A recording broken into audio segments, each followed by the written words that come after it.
Well, hello everybody from the remote work life community. It's Alex again, Alex Wilson-Campbell, and I have a wonderful guest. I've got John Murphy with me. I've been following John, unbeknownst to him, for a little while. John is somebody who I follow because he's really building something of real substance. And I'm not going to go too much into it. I'm going to ask John a few questions. I want to see if you can actually sort of fill in the gaps in terms of what John is building. And all I can really say is that he's really building something that has given him the opportunity to be location independent. It's given the opportunity to earn a good living while doing something which I think is really beneficial to both people and planet. And he's doing it in a way that he wants to do it, and he's gone.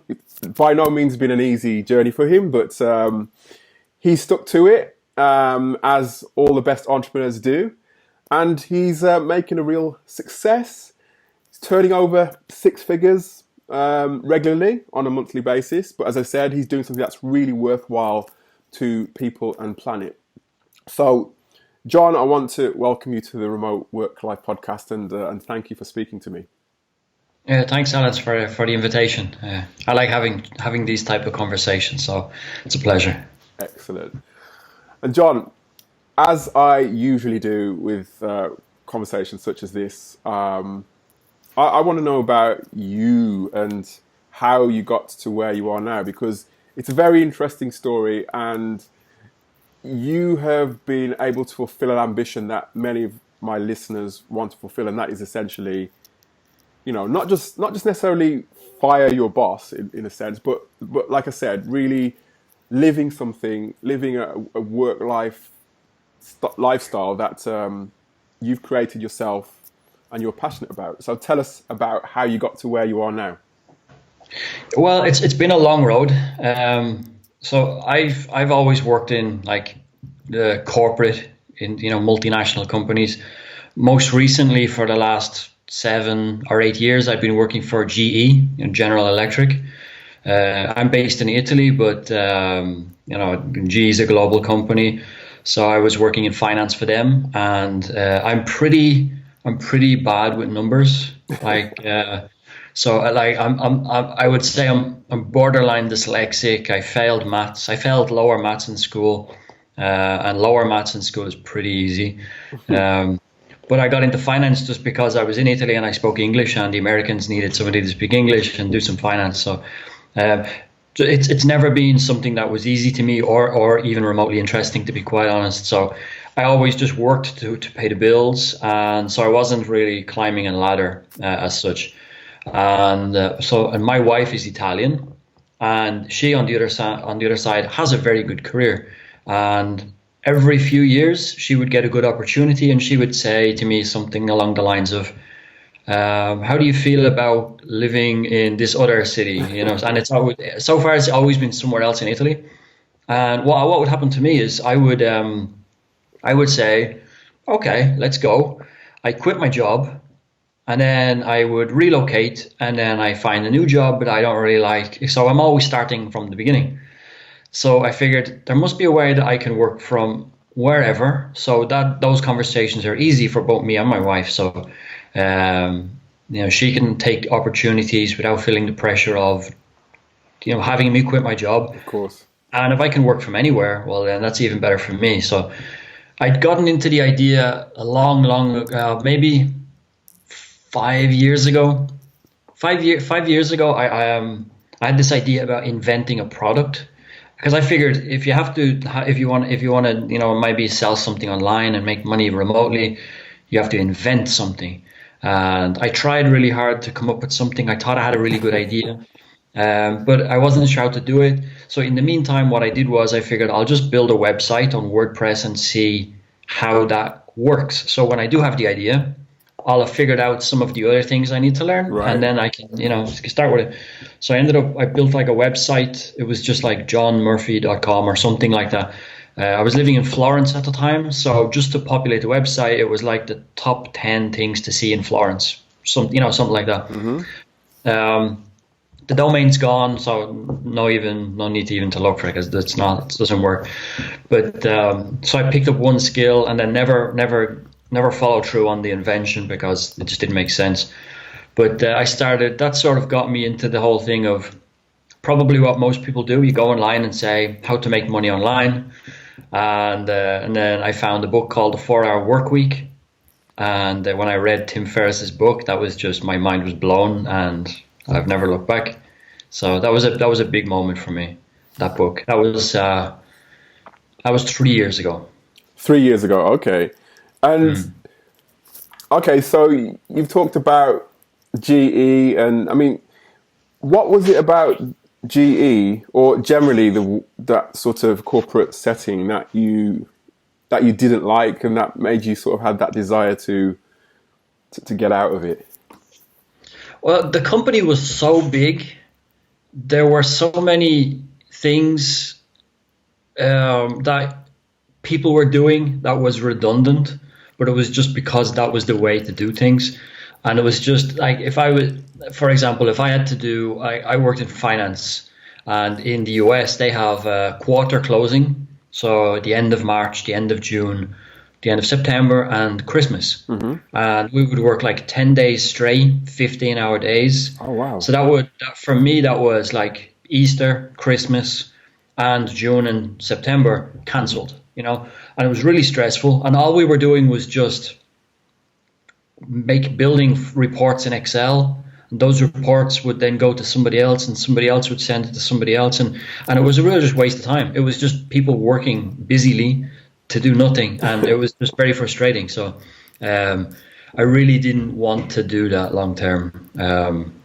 And there was always the whisper of, they're going to fire us. They're going to, like relocate all of the jobs to the Philippines, which they were doing. I was a financial analyst for Europe, and there was one of my colleagues for each continent or each region. And over the course of the last year that I worked there, all of my colleagues were fired. Oh, wow. So the writing was on the wall, and then when you have that sort of thing on your mind, it's not a good place to work anyway. Mm-hmm. So I was over it. I was over it a long time before I quit. No, I can imagine. By the way, if you can hear in the background vibrations and loud noises, I have a builder for company. So I apologize if it's to you, John, first, and also if it's disturbing your enjoyment of the podcast. It's unfortunately I can't do anything about it. But yes, that's cool. John, thank you. Yeah, and so you were working as a financial analyst, and you were actually working remotely as well, weren't you? It wasn't exactly. This is not your first experience of remote work. Yeah, you've done your research. Okay. So yeah, because like I said earlier, when my wife would suggest, why don't we move here because I've got this job opportunity. The last time that happened, while I was still working for GE, because they were firing people left, right, and center. Instead of firing me and giving me a package or something, they kept giving me everybody else's work. So, which was really annoying. So I had two official roles, and they were two full-time roles. One was like a billing auditor, and the other one was the financial analyst. And what happened was, my wife came to me and said, "I have this really good opportunity. Like she's now the CEO for a shipping company in Italy. So it was a really big deal." And she said, "You're in Florence, but we're in Florence. But why don't we move up to Liguria, so close to Genoa, because there's a really good opportunity." So I approached GE and said, I'm moving like 300 kilometers away. Can I work remotely? And they were like, "Oh no, that's a terrible idea." And then they thought, well, if John leaves, we're going to have to hire two people because John's now doing two things. So they sort of put themselves in a corner, and they said, "Well, okay, well, let's see how it works out." So we moved to a small town called Savona, close to Genoa. I started working remotely for GE from home because it was like 300 kilometers away. So, and that lasted for like 2.5 years, more like 3 years maybe. So, I did get the opportunity to get used to working from home. And I mean, it's obviously seems as though you're cut out for that kind of kind of work. How was the actual transition for you from working in an office to working remotely? Most people say that they wouldn't be able to handle the isolation, but I just love it. I'm not really a social person. Like I'm nice. It's not like I go around like barking at people, but I'm just not naturally like a really open extrovert sort of person. I'm pretty introvert. So working from home, as long as I've got stuff to do and I have the time to do it in, I can just sit down and get to work and I'm happy that way. I've got. You won't be able to see, but I've got my English setter sleeping on the sofa beside me. Oh, nice. Yeah, I don't know if you'd be able to see him there, but that's Oh, it. There yeah. he is, Okay. just snoozing. One of the So benefits of working at home, eh? yeah, I've got my dog with me, Diego, and I just get to work. I can just go and make coffee whenever I want to. It works much better for me, but that's just because that's my character, and I really enjoy it. And that was also very beneficial in me being able to build a business for myself because I saved 2 hours a day on travel. So that was 2 hours a day, and I used 2 hours a day to build a business. So it worked out pretty well. And you've touched on something that is really a recurring theme actually when it comes to people who work remotely, and that is knowing yourself, knowing who you are, what kind of environment suits you.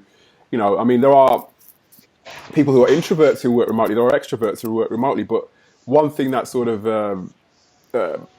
I suppose is a common thread is that they know who they are and they know where their strengths lie. And what would you say are the other than your, actually we're going to go into it a bit more, we're going to reveal that a bit more in terms of what your strengths are, but in terms of how did you go about understanding, because when you're in a corporate setting and then you then decide that you want to make a transition to working remotely, and then you decide you want to sort of transition away. And let's talk about that first. How did that moment come when you thought you got to the point where it was the right time for you to transition away? How long did that take you to get to that point?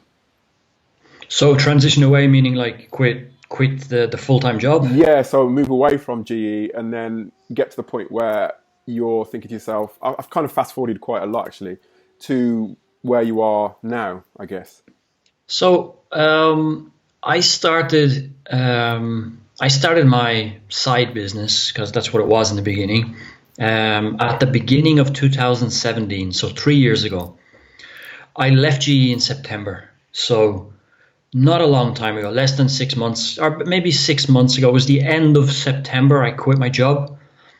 So it's like five months ago I quit. So I was doing both for a very long time. For 2.5 years, I was doing both. The idea was that if I could save 2 hours a day by not commuting, what could I do in 2 hours that could generate, I don't know, like maybe €500 a month or €1,000 a month. And then that would just be extra. And if I could, because all the stuff I was reading online is, you can just do a few things, and you sit back and money just falls from the sky and it's great. So I figured, okay, I'm gonna do that. That sounds easy. So I went down a few rabbit holes on YouTube, and there are lots of videos and lots of videos out there, and lots of people promising riches beyond your wildest dreams.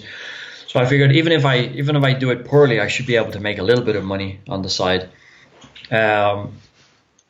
And it was, it wasn't easy because the more I got into it, the more I thought, well, if I'm spending 2 hours a day on this, and I think I'm making some traction. What if I was to spend 4 or 5 hours, on this? So I would end up like working late, evenings and weekends as well. And when I realized that I could actually make my salary from my side business, that's when I started thinking, well, what if I was doing that full time and not working for GE? How far could I take it? When I started making money, and I started surpassing my GE, like my monthly salary. In Italy, monthly salaries are like 1,500 euro a month. So it's nothing, Okay. it's not a huge thing. It's not like oh my God, I'm giving up a full-time job. It's not like a six-figure a year thing. Even if you're managing like 30 countries, Oh wow. that's just not how it works. So I didn't have a huge, I wasn't something huge to beat. But I figured if I can replace my G salary, maybe I can just do that and then work on it full time, and maybe I can, earn more. So I had that conversation quite a lot with my wife, and she's a lot more cautious than I am. I was over my job already, so I was like, okay, I've matched this month. This is the first month I've matched my G salary. I'm going to quit my job and see if I can do that again every month. And my wife was like, well, maybe you should see if it's a regular thing before you quit your job, because in Italy, it's not very easy to find a job. So the unemployment is pretty high, and so it's not very easy. So I ended up doing it for a while, and each month I was making more and more money from my side business, and my GE job was taking up all of my time. So it was like the 80-20 rule. The 20% of my time was producing 80% of my income. Yes. And I was thinking, why am I spending like 10 hours a day on GE? I could be spending 6 hours a day on my own, and then, take it from there. So we got to a point where I just physically couldn't do it anymore. There was just too much. I was just overwhelmed with work, running too many things, and I got to a point where I can't do it anymore. And in September, I'd already broken 100K a month. August last year was the second time I broke 100K, and I've been doing that every month since. And I quit my job in September, went on holidays. And when I came back, I was full-time doing my thing. So No, it's a wonderful story. I mean, we haven't got into the specifics of what John does deliberately, because John and I were part of a community. I'm not going to advertise the name of the community on the podcast, but we're part of a community where people are at different stages of developing their ideas to achieve what John is essentially doing right now. And part of that involves actually choosing a niche and choosing an area to focus your business on. And one of the rules, or all of the rules of the actual community, revolve around not revealing the specific niche that you are you're going into. So we're not going to go specifics into the niche, but we can talk about things around the niche. And John essentially has set up an e-commerce business, and that is that's the choice, that's the decision that John has made. I'm actually at an earlier phase than John is now, where I'm deciding what my niche is. But it's one of those things. And John alluded to it before. He talked about wanting to sell a product, and that was something that's been burning at the back of my head for a while in terms of wanting to do that. But what I want to know from you, John, is how did you get to the point of, so you're at GE, and just before before you've left GE, part of your process must have been deciding what sort of rabbit hole, I suppose, as it were, to choose, because there's so many different options. Like there's affiliate marketing, there's e-commerce, there's course creation, there's digital agency. How did you make a decision on which avenue to go down? These guys that teach programs for e-commerce and for affiliate marketing and all of these online methods, there was a free mini course, and I did the mini course, and I thought, well, let's just go through the mini course so that way I don't pay anything. And if it was a waste of time, that's all it was a waste of. It was just my time. And as I started going down these rabbit holes and watching YouTube videos, it seemed apparent that there were a lot of people doing this, and it seemed to be working. And I figured the more I scratched the surface, the more it seemed like it wasn't a get rich fast scheme, but it was a real business model. And that's what sort of, attracted me to it more, because the more I realized it was an actual business, the less of a scammy sort of get rich quick scheme thing, and and then in a puff of smoke it's gone the next day. So because I was already looking at e-commerce, because when I alluded to, I was trying to make a product, I had this idea in my head. I wanted to buy my brother a really cool gift, and he's always losing his wallet. He gets in a taxi after like 10 beers, and then he wakes up the next morning, he doesn't have his mobile phone or his wallet, and I'm like, okay, he's like, he's he would keep losing his wallet all the time.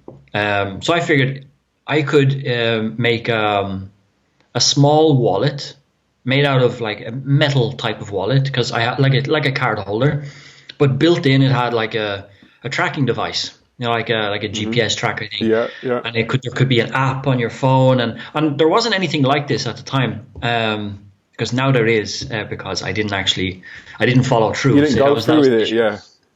So I figured, okay, how do I do that? Because the wallets are available and GPS trackers are available. How do I get them in there?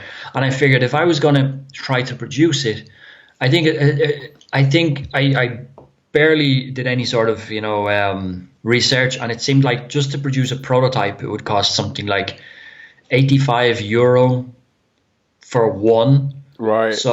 So how much was I going to have to charge in order to make a profit? And €85. I was thinking, nobody's going to spend like €150 on a wallet, just because, and I was like, yeah, that's not going to work.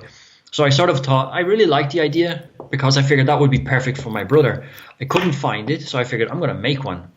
It didn't work. I mean, I didn't follow through. And then about a year later, there were like 5 Kickstarter campaigns, all very similar.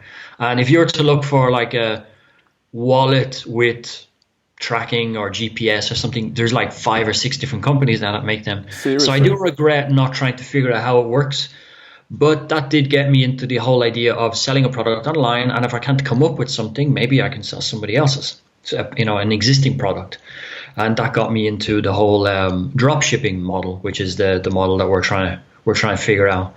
So and it's a real business model. So there are less business model methods of doing drop shipping. Yeah. But the course that we're doing, it's a high ticket drop shipping. So it's real suppliers, real good products, real customers, and it's a real business. So it is, and I think there's. It's like you said, you're talking about the rabbit holes, and that is something that I went through. Is just probably people can spend years actually, looking at these videos on YouTube, and then just taking this mini course here, and then paying for a course, and then realizing actually this is not quite for me.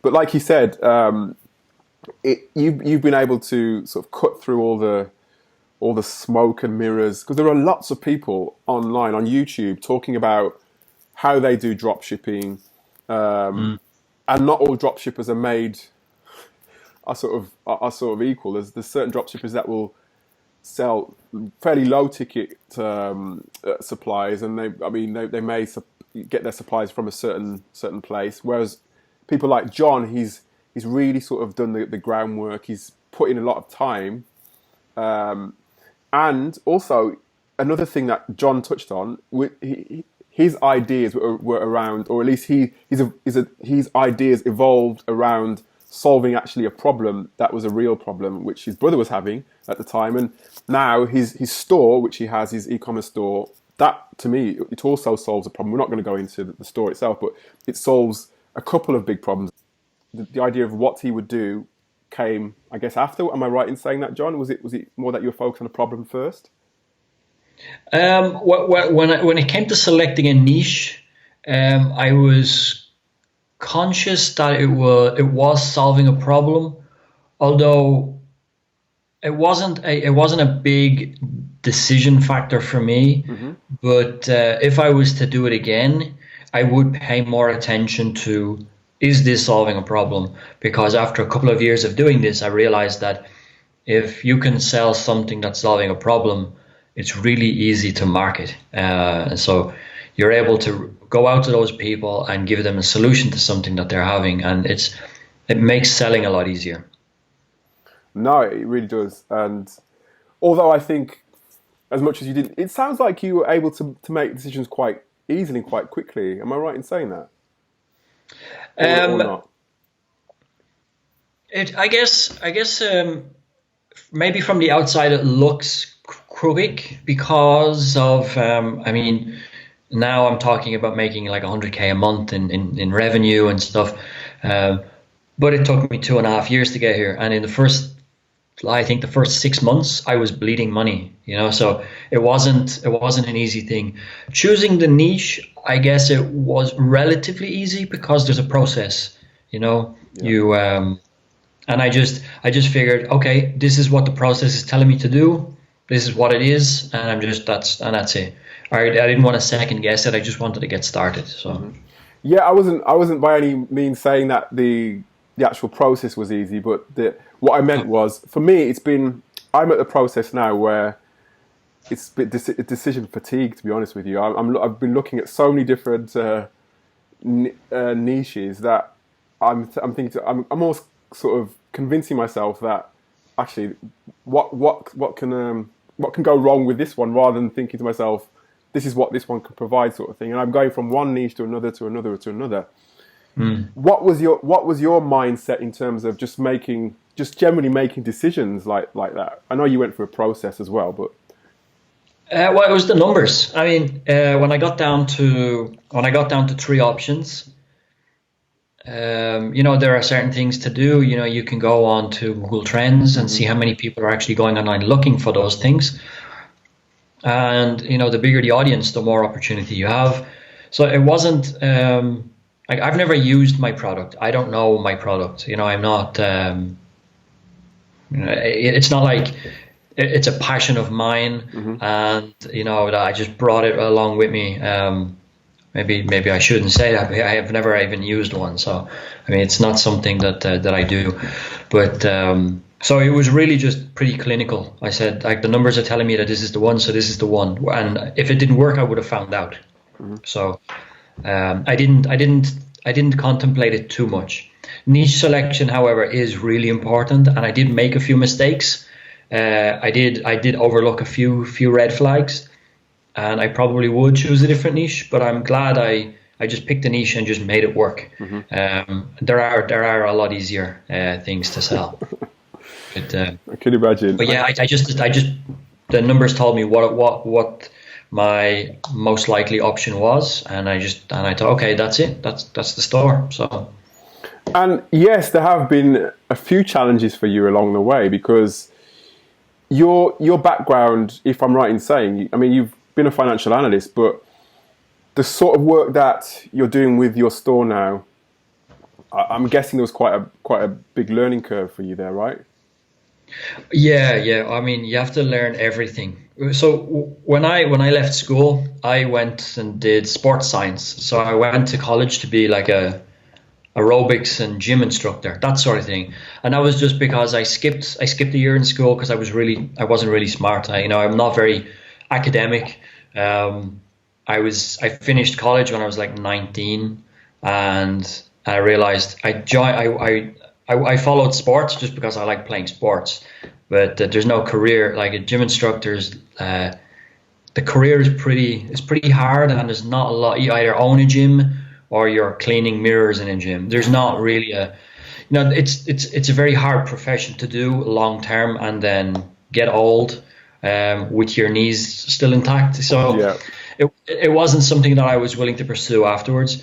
And when I was in school, my what are those teachers' names? The ones where they sort of give you advice, like a guidance counselor. Oh, Sort of thing. yes. I spoke to my guidance counselor quite a lot in my later years in school, and she would have me like do these surveys and answer these questions and answer that, and then you'll get like a list of jobs that you'll qualify for at the end. And it was just I did it twice, and once was prison officer. And the other was like security guard, and that was basically just because you just have to show up, right? And so that's where my head was at. I was like, okay, well, I don't know anything. So no, I didn't have any sort of preparation. I didn't know how to build a website. I didn't know what e-commerce was. I didn't know about how to do online marketing, or I didn't even know how to write a blog post. So that's just stuff you just have to learn when you're when you're trying to figure out when you have to post a blog, you think, okay, how do I write a blog? You go on Google and you go, how to write a blog, or you ask somebody that just has done it already, and you just, And that to me is like we talked about characteristics earlier on, and I think that's like one of the many characteristics of some of the best entrepreneurs is that, okay, you haven't done something before, but then you find a way to make it work, and you did that, and you've overcome some really big challenges where that even some of the best and seasoned sort of marketing professionals probably would have struggled to overcome to get to where you are now, right? So you had some issues, didn't you, with your advertising with your website? Yeah, that was a big issue for me, because in e-commerce, when you're learning how to market products online, the golden rule is that you run shopping ads on Google. You go to AdWords and you run shopping ads, because that's like the fastest, most efficient way to get traffic to get like qualified traffic to your product pages to make a sale. So the idea is that you get more sales than you spend on your initial AdWords investment, and then you use that money then to run more ads. So you're always making a little bit more profit. But nobody teaches how to do that if you're selling a product that you're not allowed to run ads for, which I found out the hard way, that my product is actually in violation of Google shopping ads. So when people ask me, in violation, what do you sell? I like to tell them that I sell gun-shaped vibrators dipped in CBD oil, because that sort of ticks every category of all of the banned substances that you can sell on Google. But it just turns out that Google just decided, hey, you're actually selling something that's not in our policy, so you're off. And that was almost a year ago, actually. So I was doing pretty well. I was doing around 25, 30K in revenue monthly, which would have been about $5,000 net profit at the end of each month, which was good. I mean, that's I was happy with that, and I was thinking if I could do this, I would sign on the dotted line just to guarantee this all the time, and I was happy because that's sort of what I was aiming for. And it was at the end of April last year, and April just blew up. I had a fantastic month, and it was the first time I broke 100K. I broke it like 106K in sales, and I thought, wow, and it's only April. My high season is still coming, so this is going to be a really good year. And then at the 1st of May, Google just shut me down, and all my traffic and sales was like in my Shopify statistics, you can see April is just like this, and then May is like this, and it's like, oh shit. And all I was thinking was, I'm so close to quitting my job. What does this mean? Does this mean that I have to continue doing both for another year? Does this mean my store is over? Does this mean this is just a side hustle now and it's not going to be a full-time thing? So I had to learn more skills again. It was back to the drawing board. So always be learning, I guess. Tell me about it. And it's as somebody who I am not like a highly sort of technical Google marketer, but I know the ins and outs of what it takes to be successful with e-commerce, and that essentially Google ads, Facebook ads, the paid ads side of things is the lifeblood of many sort of e-commerce stores, the thing that they rely on to get their revenue. So for me, it's like amazing that you teaching yourself Google ads, being successful, getting to 100K in April, then only to sort of realize that you're selling a product that is in violation of Google's policies. It's amazing that you then, it's testament to you that you went on to sort of find a solution around that. Tell me how you found a solution to sort of counteract that. Well, at that point, I knew I wasn't going to give up. I just didn't know what I was going to do because there was no way I was going to just give up the dream of working remotely and independently and then going back to then working from GE, because at that stage I already resented my day job. So to go back to it and just say, okay, well, that was something I tried and failed at. Now back to the day job, that would be just worse than before. So I was pretty depressed for about 2 days. It was like a Friday, and then I spent Saturday and Sunday just quiet. I was just in my own head thinking, what do I do? What do I do? And then I just figured, okay, how did I learn e-commerce? And I thought, okay, well, I signed up for a course and I followed the expert's advice. Then when it came to running Google ads, what did I do? I contacted a Google ads expert. I paid him for his time. I told him, show me how to do this. And I started doing it, and it got me to a certain point. Then when I realized I need organic traffic because paid traffic isn't an option, what did I do? I figured out who knows how to get paid traffic.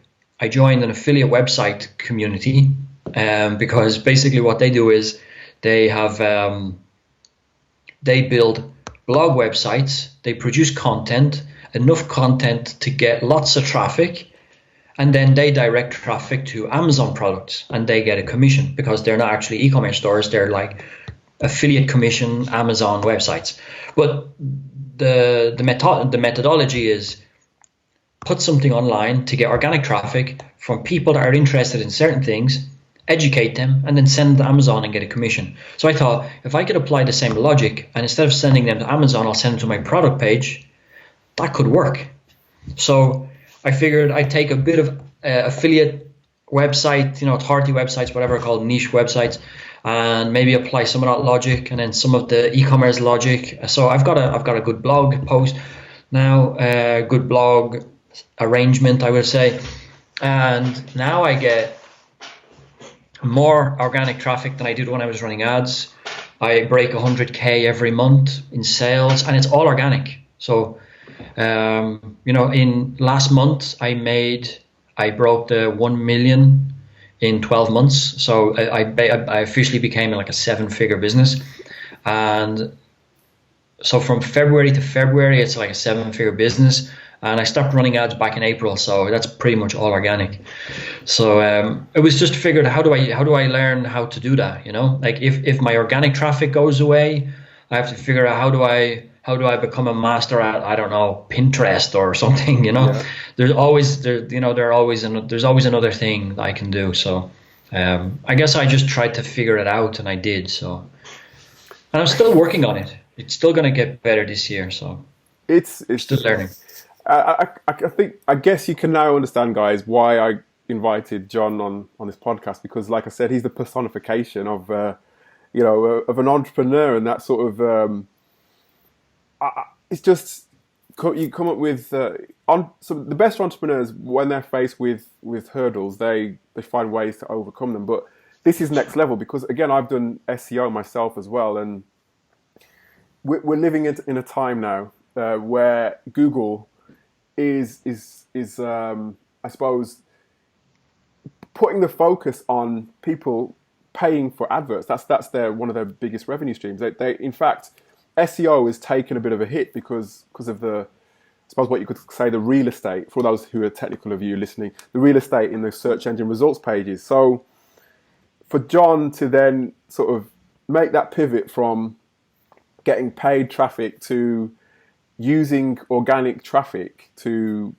sort of drive that traffic to his products, it's nothing short of amazing. So John, I have to give you massive credit. It's brilliant. I love this story, I really do.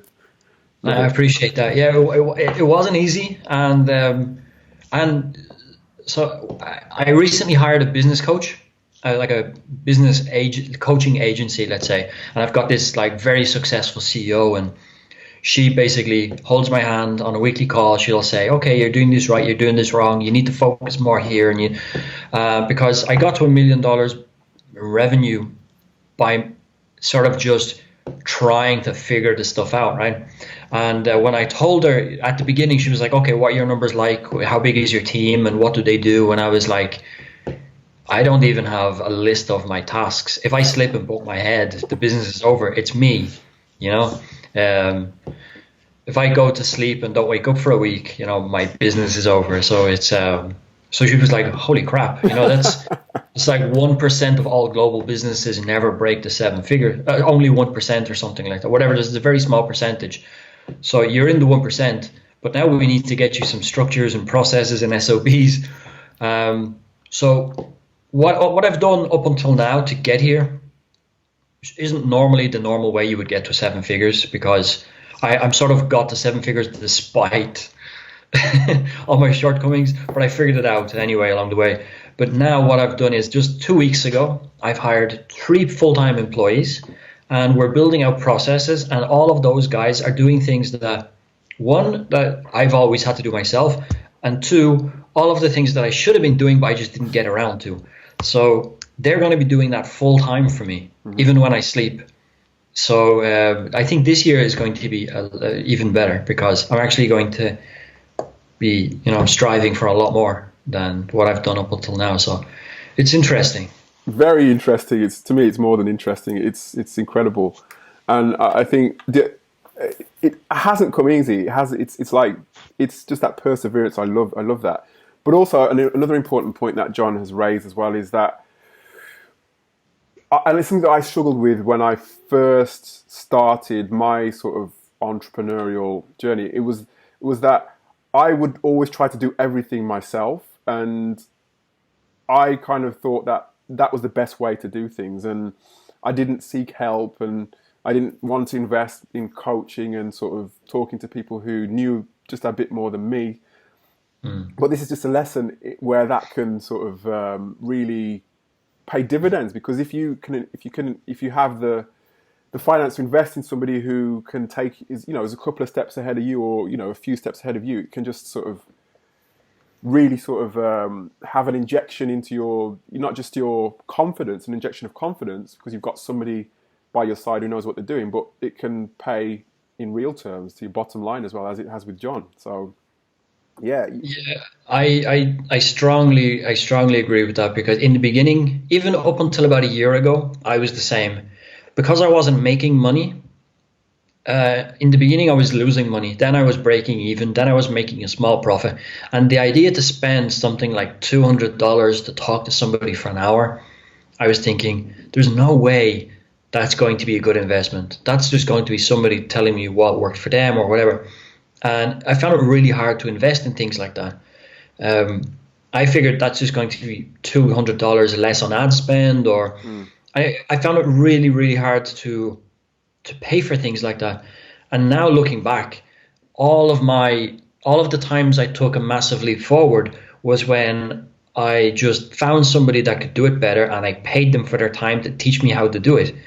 And if I had to start all over again, the first thing would be to get a coach, pay for coaching calls.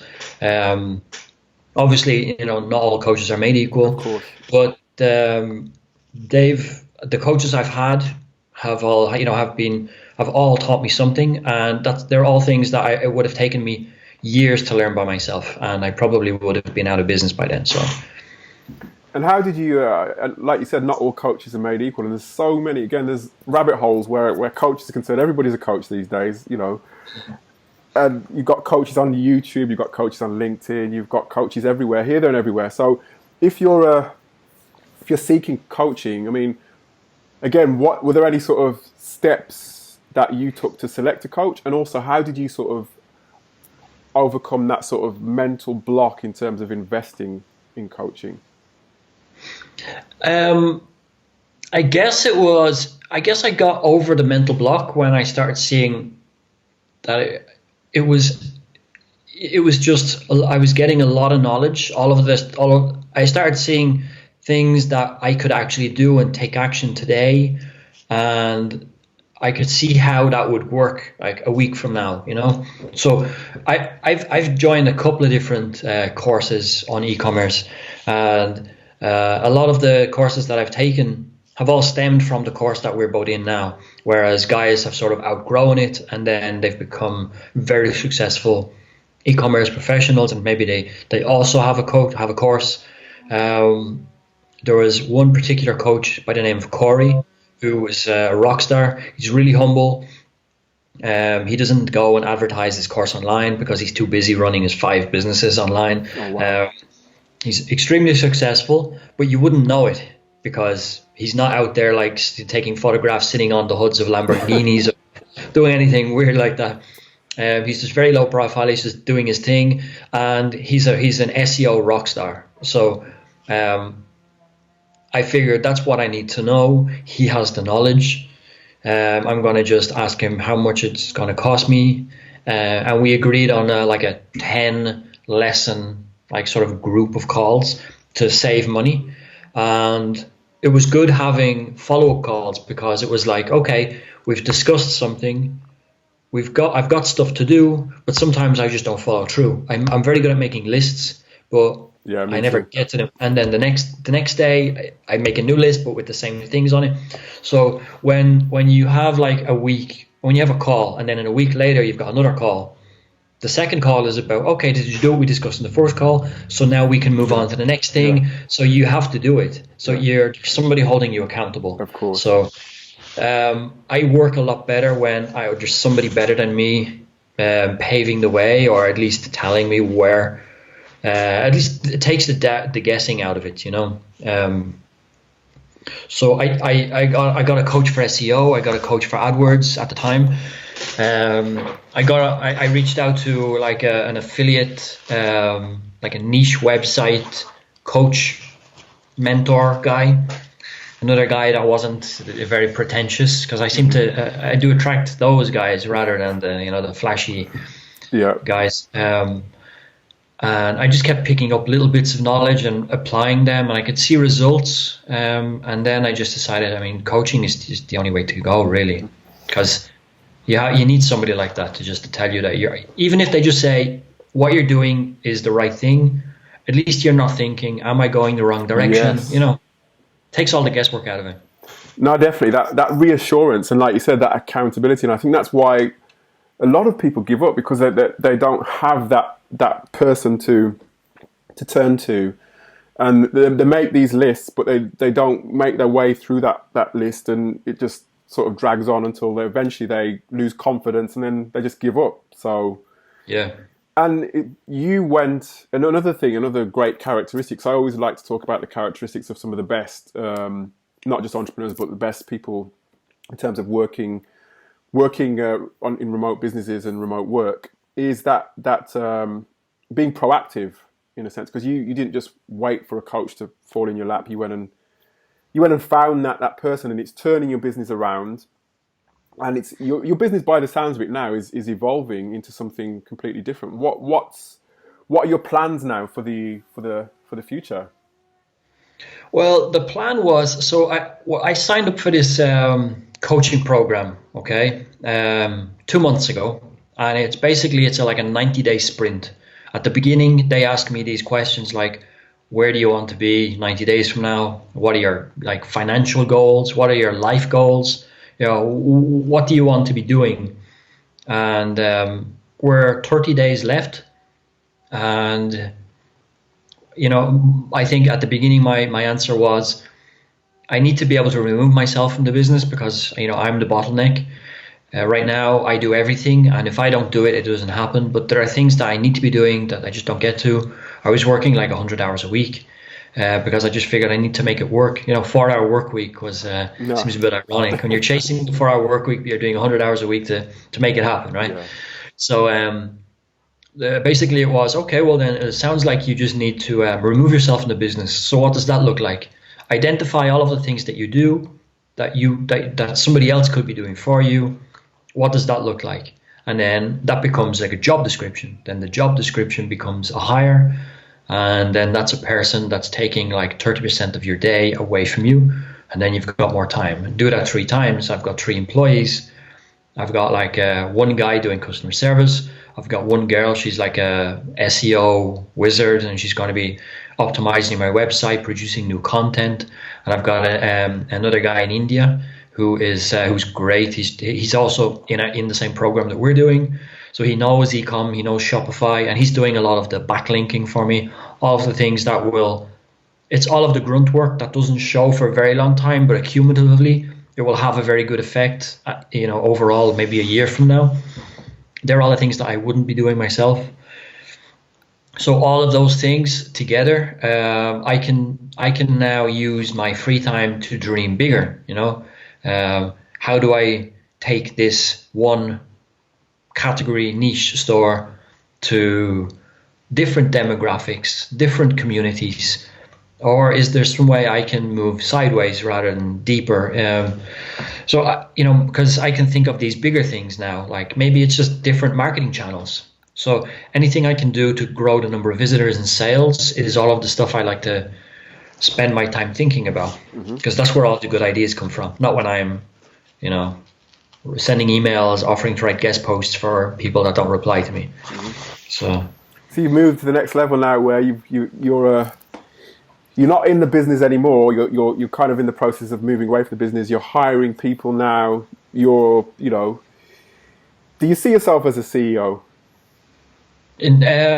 So I don't see myself as a CEO, also because I don't know what I'm supposed to do now, basically, because my customer service guy is doing live chat, but I still have live chat open and I'm still looking at it. I'm working on a blog post now, even though I've just hired somebody to do all my blog posting.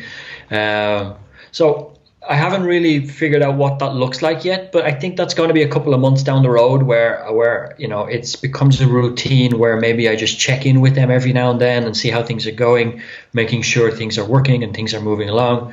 But I'm not there yet, so I'm still trying to figure out what that is. So, and if anybody, I mean, this is a bit of a selfish question because I'm doing the same course as you did. So in a way, I suppose I've kind of gathered this through the conversation that we've had. But if anybody was looking to take this route, because again, people listening to this podcast, there's a mixture of people. There are those who are in that 9 to 5 and looking for an avenue away from the 9 to 5, and there are those who are, I suppose that's the main category. How is there any sort of recommendation you could give to those people in terms of what steps to take to actually understand how to, I suppose, I don't know, find what's good for them in terms of an opportunity to escape the roles that they're in, sort of thing? I guess I would recommend people be cautious about quitting their job before it makes sense, just because bills need to be paid. I think that the first steps would be to educate, see what options are out there. Like, is it if you want to get into e-commerce, you have to realize that your phone's going to ring. You need to know about the products. There is that customer service aspect. There are some interactions that need to happen. If that's absolutely not what you're into and you just want to grind away and not have a telephone number on a website, you could do something like niche websites where you're just producing content full time, and you drive traffic and you monetize the website either by linking to Amazon or by putting ads on your website.